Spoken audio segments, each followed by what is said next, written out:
विचार करें, कृपया तीर्थ व धाम को हमाम दस्ता जाने।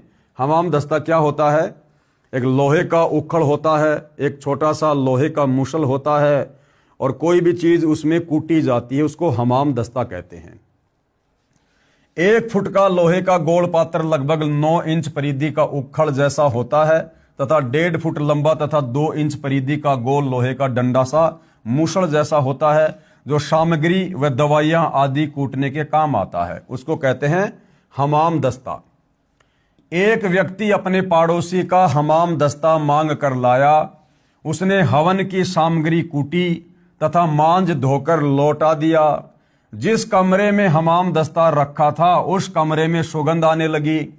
घर के सदस्यों ने देखा कि यह सुगंध कहां से आ रही है, तो पता चला कि हमाम दस्ते से आ रही है।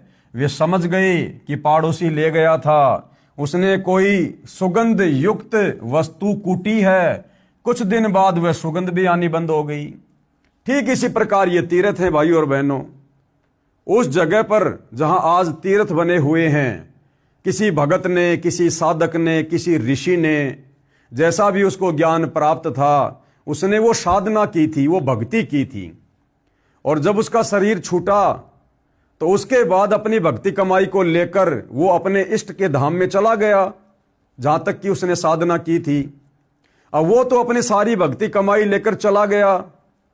अब वहां जाने से आप और हमें क्या मिलेगा? वहां तो केवल उस हमाम दस्ते की तरह कुछ दिन के लिए वो सुगंध है। हम ही अपने मन में सोच लेते हैं कि हाँ, बड़ा आनंद आया, बड़ी अच्छी जगह है, बड़ा सुंदर वातावरण है, एकांत जगह है। परंतु भाइयों और बहनों, जो मूल वस्तु थी, जिस प्रकार हमाम दस्ते में जड़ी बूटी कूटी, वो तो पड़ोसी ने रख ली और साफ करके वापस लौटा दिया। अब उसके घर में भी 2-4 दिन तो वो सुगंध रही और धीरे धीरे वो भी समाप्त हो गई।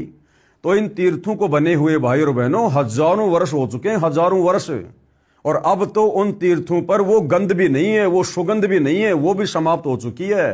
तो भला हमें वहां जाने से क्या लाभ मिलेगा? मतलब टोटल देखा देखी हो रही है, देखा देखी।